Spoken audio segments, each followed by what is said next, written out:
oyunca elbette tabii memleketlik dengelenmesi. O da Toskan'ın bulunduğu mevsimi bizdeki burada diğer okullardan şeyler yaptığımızda kısık etmesi mümkün. Bizde hani sistem ağızda sosyalizmden böyle kapitalizmde bir butuğuz sosyalizmde bir butuğuz kapitalizmde oturup insanlar Türklerden boşalttık.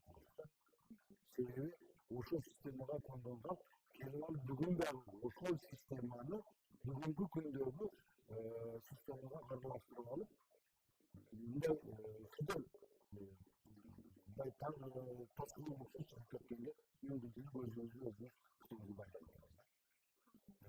Бюрократия. Булактан иштеш керек, иштеш керек. Жол болбой таанып болуш керек, бул керек деп отуруп, мисалы берилген акчасы керектүү уюмдарга берип туруп, керектүү талапты коюп, эмне керек экенин аныктап алып туруп, ошону башташ керек болду. Бүгүнкү күндө мен мамлекеттин ошого мындай мүмкүнчүлүк жетпей аткан болсо, жеке менчик менен чыгууга уже убакыт келип калган эмес. Кудайга шүгүр, элдин арасында балдар мындай элдүү жигиттер бар, иш кыла тургандар бар. Ошолорду ишке салыш керек. Аны кармап отуруп, мына кайсы кандай эртең ошол акчаны биз өздөштүрө алабызбы жокпу деген маселе. Ал эртең кыргыздан өздөштүрүлган болду деп коюп, баягы баткен баягы жерден калып калыш керек. Анан кийин ар бир министрлик келгенде, баткенге эмне кылып бересиз дегенде ошону өзүнүн мойнуна милдеттенмесин алган. Ошол милдеттенмени аткарып атабыз, жокпу, кылып атабыз жокпу, ошону көзөмөлдө калтырып алыш керек. Мисалы, мен өзүмчө ойлойм да, Коргоо министрлиги эмне кылат экен? Оттентип, аскер училищесин ичип ачып койсун, мына, граница, бардык маселе проблема мисалы, дейми? Мисалы дагы башка, бардык министрлик өзүнүн ушундай нелерин койсо, анан кийин Курам ошол. Бүгүнкү күндө республикада Баткен областынын жолдорго тилделе турган жер жетпейт. Мисалы оштон келип эле Баткенге өткөн кезде эми ушундай чечкиндүү кабылган иштер болсо, болот. Бүгүнкү күндө мисалы Баткенде жумуштар жок. Кудай сактасын, бүгүнкү күндө ишке жарактуу болобуз деген эле 80% кетти. Ошол жерде аз гана иш менен элекен болгон жаштар келет. Бул мамлекеттик коопсуздук маселеси. Бүгүнкү күндө мына чек арабыз кооптуу болгон үчүн болуп турган учурда бизге ишке жарай турган балдар жок. Ошол үчүн ошолордун сөзүн иштетип калыш үчүн ар бир ишкананын ар бир институт өзүнүн жакшылап турган сол ошону кабыл алып, ошондон биздин акырга чейин бүтүрсөк, ошондон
eldi normalizasyasının negizli vaqt bo'lishi kerak. Hamkani mana ko'rib turibsiz. Hozirdan kelib qadriyatli e'tiborning mamlakatning sababini tushuntiradi. Ondan sonra bugungi kunda bizim mana qurollar mahkamasi nima jaqqan bo'ladi. Bir ikkinchi tasavvurga xizmat qilib vaqtlarga o'zgarishgan. Bugungi kunda qarorlardan savaşa ayrılması sevgili içmeyi üzülecektir. Hep bu şeyi tartışmalar. Ancak su fazladır. Var bunu önceden su fazladır. Sıvırlar. Yeni yaşamı, isteği, yaşamı kulağın diyemediğinde ona kadar bir olacak. Sonra onun sonuç çıkarışı yok. Elektriğini yaşamıyor. Ona alışsın, ama ruhsat alışsın. Ama ruhsat çıkıyorsa kendini çalışırsın. O teşekkür. Memleket bu savaş yaptığını boşver. Kerekli. Bu şeylerin yaptırın parmakları Uşaklarına barıp durup candan kısırız. Bana da kimliktir. Bana sen şunu kınalı. Uşak bu çocuklarken anlık kötü olacak. Buna güzel bir şey. Kuruş da geliyor şöyle. Buna oradayken senin suyun da yapamayacağız. Bana yaptan suda attın. Bana kasan olursa bir bizde tutup vaksini alsın. Bir yoksa kıyma götürün buluyor. Var onu güzeller vaksini alsın. Yok. Mevcut kısma çıkmışsın. Bizde varlık verse hem gözlü çıkar, hani bir hizmet gösterdiği için ülkeme çıkıyorlar. Bunlar hani kocayı yaparım ortasında. Müşrik sıvılarından çıkmayınca bütün onu istiyor.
Президенттің Geçenlerine memleketin başçısını yapmıştı. Ben başka. Böylece memleketin hizmetlerinin mümkün hizmeti uzaktan çıkan kesimini ilgi getirip yaşamın siyaseti kurtarır. Onu işe aşırı olduğunu belirtiyor. Yine elbette durmalar, anamına dök otobanını, hanım böyle çıkartmışlar. Çok hoş değil. Evet, bana bakarıyorsun. Yeni yapısı şu devletin tartışmanın yolunda atkarmanlar. İşte atkarılması hiç değil.